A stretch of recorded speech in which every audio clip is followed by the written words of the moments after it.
संबित, मुझे ही नहीं समझ आया कि शरद पवार किसी के दबाव में आने वाले नेता। आपको क्यों लगता है कि वो उनको गलत जानकारी दी गई, उनसे झूठ बुलवा दिया गया?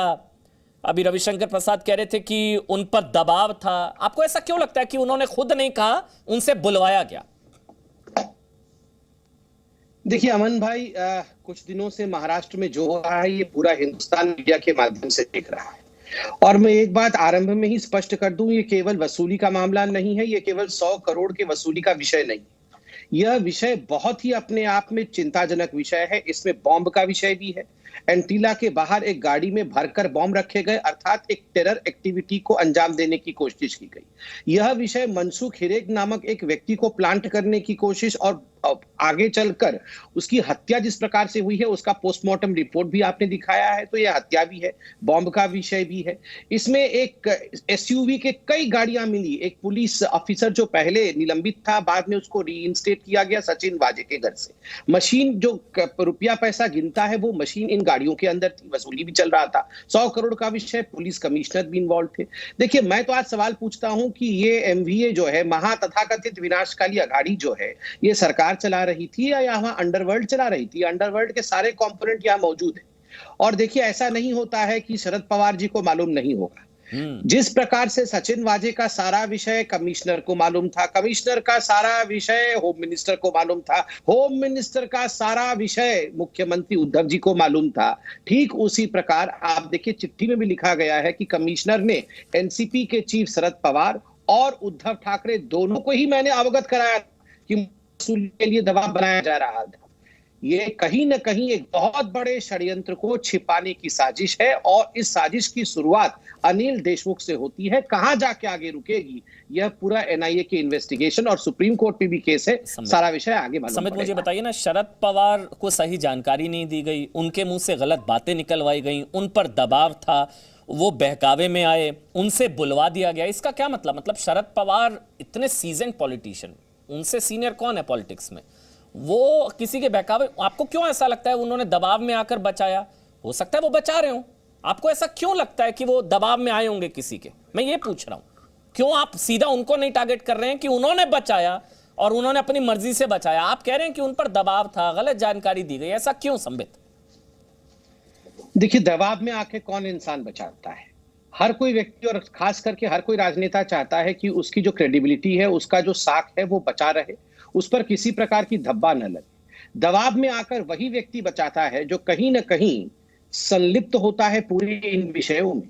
और देखिए, महाविकास अघाड़ी के वन ऑफ द ड्राइवर्स में से अगर प्रमुख व्यक्ति जो इस पूरे अघाड़ी को आगे बढ़ा रहा है, उनमें से अगर किसी का नाम लिया जाए तो आदरणीय शरद पवार जी हैं, इसमें कोई दो मत नहीं है।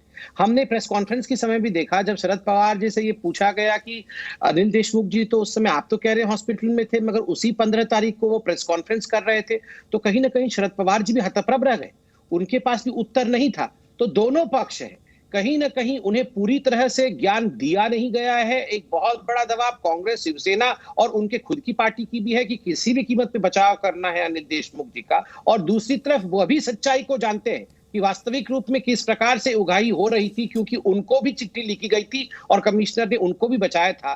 तो सारे लोग संलिप्त होने के कारण जिस प्रकार से महाराष्ट्र में एक करप्शन, भ्रष्टाचार और अन्य विषयों का कॉकटेल चल रहा है, यह अपने आप में बहुत चिंताजनक है। ठीक है, बृजमोहन श्रीवास्तव एनसीपी के प्रवक्ता हैं।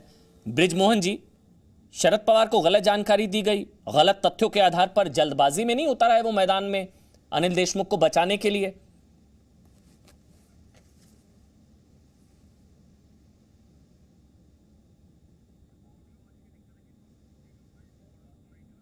ठीक है, आपकी आवाज नहीं आ पा रही है, मैं दोबारा से कनेक्शन ठीक करने की कोशिश करता हूं। मेरे साथ शिवसेना के नेता हैं विक्रम सिंह। विक्रम जी, आप लोग ऐसी लपेटे में आ रहे हैं, मंत्री एनसीपी के सवालों के जवाब आपको भी देने पड़ते हैं, नहीं? 3 पहियों की सरकार। नहीं अमन जी, एक तो ये बार बार कहा जा रहा है ना कि 3 भाइयों की सरकार तो कई जगह है, कई दलों की मिलके, क्या बिहार में नहीं है? लेकिन इस तरीके से इस बात को भी बड़ा जोर शोर से बोला जाता है, ये तो 3 दलों की सरकार है, इनका तो जी आप बात वही है, 3 पहियों की भी कई जगह हैं। बाकी दूसरा देखो, आप देख रहे हो आज ये तो चलो एक पत्र लिखा उन्होंने, इसमें अभी कुछ तथ्य सामने नहीं आए, लेकिन करप्शन कहाँ नहीं, पुलिस की वसूली कहाँ नहीं है? पूरे देश में मुझे एक थाना बता दो आप जहां पे वसूली नहीं है। आज बीजेपी की सरकार है, ये कोई कानून बनाए, इन्होंने ये सीए लेके आए, अच्छी बात है, ये कानून लेके आए, इसके ऊपर भी करप्शन के ऊपर एक ऐसा कानून लेके आए, पुलिस का भी कुछ इसके ट्रांसफर के नियम बनाए जाए और हैरानगी है, कन्फेशन है ऑन कि हाँ हर जगह है तो हम भी कर रहे हैं। हैरानगी है, पहली बार है मेरे ख्याल से संभवतः आज शिवसेना के प्रवक्ता ऑन एयर मान रहे हैं कि हर जगह हो रही है, भाई हम भी कर रहे हैं, आप वसूली कर रहे हैं, आप ये मान रहे हैं, मतलब मैं हैरान हूं। आप नेशनल टेलीविजन पर ये मान रहे हैं कि कहानी है अमन जी, हर जगह वसूली हो रही है। पत्थर के माध्यम से एक आरोप लगाए हैं जो कि कोई तथ्य नहीं। अभी तो आपने बोला हर जगह हो रही है वसूली अमन जी, ये बताओ कि वसूली कहां नहीं हो रही? तो मतलब आपके यहाँ हो रही है? हाँ हो रही है कि नहीं हो रही? आप बताओ, आपके यहाँ हो रही है कि नहीं हो रही? सर वो हो रही है नहीं हो रही है वो लोग, आप बताइए, आप लोग वसूली करा रहे हैं, मतलब आप ये मान रहे हैं वसूली कहां नहीं हो रही है? इस बात से जस्टिफाई इसलिए आप भी कर रहे हैं, ये जस्टिफाई, ये जस्टिफिकेशन है कि हर जगह हो रही है, तो चलिए हमने भी महीने का 100 करोड़ का टारगेट रख दिया। वाह विक्रम जी वाह। मेरा अमन जी मैं ये कर रहा हूँ, एक कानून बनना चाहिए, मैं कह रहा हूं कानून बनना चाहिए। अमन जी मैं बात करना चाहता हूँ, जवाब सुनिए। अमन जी किसकी है? पहले मेरी बात सुन लीजिए, आपके प्रश्न का जवाब देना है मुझे। ब्रिजमोहन जी आपकी आवाज चली गई थी, 2 मिनट आप आवाज को शांत रखिए, आ रहा हूं आपके पास। रुकिए जरा, हाँ रुक जाइए, संबित आ रहा हूं, पहले विक्रम जी कंप्लीट कर ले, संबित जी को बहुत समय दे दिया बोलेंगे, आपने, शहजाद जुड़ बात सुन गए, लीजिए। बोलिए विक्रम जी। खाली संबित जी को समय न दीजिए। विक्रम शिवसेना से विक्रम। मेरा कहने का मतलब ये है कि एक पत्थर लिखा गया, उसमें अभी तथ्य कुछ सामने नहीं आए हैं कि भाई कहाँ वसूली की गई, कैसे, किसके पास कितना पैसा गया, कहाँ पे क्या गया। चलिए की गई है, आप मान रहे हैं, जांच कराओ ना, जांच के लिए कौन रोक रहा है? लगा। देखो हम कह इतना रहे हैं ऑनेस्ट जांच होनी ओपिनियन चाहिए, किसी नहीं, हम शिवसेना कह रहे के जांच नेता होनी ने नहीं दिया। कहां की गई, कितनी की गई, किसको कितना मिला, उसकी जांच होनी चाहिए। की गई है वसूली, ये आप मान रहे हैं, बहुत अच्छी सर, इतनी ईमानदारी से, आपकी ईमानदारी का कायल हूं मैं। नहीं आप कह रहे हो, आप कह रहे हो, अरे आप बोल रहे हैं की गई, भाई ये आरोप लगे, मैं कह रहा हूं आरोप, आप अपनी बात मेरे मुंह में मत डालो ना। आप सर अभी तो आप अपनी बात मेरे मुंह में मत डालो। मैं ये कह रहा हूं कि ये आरोप अगर लगे हैं तो इसके पूरे तथ्य सामने लाए जाएं। मैं ये कह रहा हूं कि कहां गया इतना पैसा, उसका कुछ तो पता चले। नहीं आप लोग कहां से तथ्य, आप तो पहले क्लीन चिट दे चुके हैं अनिल देशमुख को, कुछ तो तथ्य होने चाहिए। चलिए ठीक है, संबित आप बोलिए, उसके बाद शहजाद पूनावाला भी हैं मेरे साथ। पहले संबित आप बोलिए, उसके बाद ब्रिजमोहन जी आपके पास भी आऊंगा। आपको नहीं दे, आपने तो नहीं दिया। चलिए ठीक, संबित। अमन जी मैं कई वर्षों से डिबेट कर रहा हूं, कई वर्षों से टीवी में आता। आज पहली बार मुझे लगता है टीवी के इतिहास में किसी प्रवक्ता ने इस साफगोही के साथ अपने विषय को कन्फेस किया है। अभी शिवसेना के प्रवक्ता ने कहा कि करप्शन कहां नहीं होता है, उनके खुद के और एग्जैक्ट वर्ड्स थे, आप रिवाइंड करके देख सकते हैं, करप्शन कहां नहीं होता है। वसूली कौन सी ऐसी थाना है पूरे हिंदुस्तान में जहां वसूली नहीं होती है? तो ठीक है ना, आप बताइए। हाँ ठीक बात है, मैं अभी बंगाल में हूं, मैं कलकत्ता से डिबेट करता हूं, यहाँ कट मनी है, यहाँ वसूली होता है। तो आप ये एक्सेप्ट कर रहे हैं कि महाराष्ट्र में आपकी जो 3 पहिए की सरकार है उसके अंतर्गत वसूली हो रही है और ये बिल्कुल जायज है।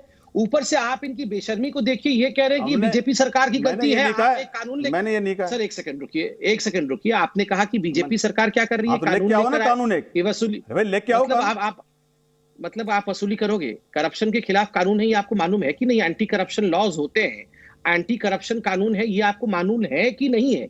आप कह रहे हैं कि वसूली कानूनन अलाउड है और कानून आएगा तभी हम वसूली रोकेंगे, इस प्रकार नहीं मतलब मुझे तो आश्चर्य हो रहा है। नियम बनाए हुए हैं, ट्रांसफर के कुछ नियम बनाए भाई, ट्रांसफर जो होती है होंगे तब तक वसूली जारी रहेगी। ट्रांसफर के आप भी आज क्या बोल रहे हैं विक्रम सिंह जी?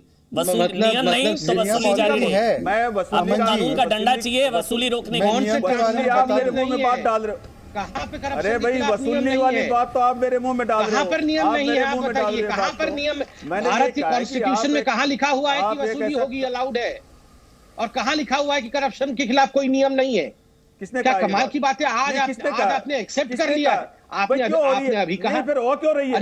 अरे हो क्यों रही है? नहीं हो क्यों रही? अरे ये तो आप पूछिए ना, ये तो मुझे तो लगता है इस डिबेट के बाद ना अनिल देशमुख से, देखिए जिनको आप बचा रहे हैं, डिबेट से ना उठा दे आप। इसके लिए तो अनिल देशमुख खुद से पूछना पड़ेगा, जिनको आप बचा रहे हैं उनसे पूछना पड़ेगा ना। आपको जो आरोप लगाए परमवीर सिंह, इनको आप पहले ही क्लीन चिट दे चुके हैं।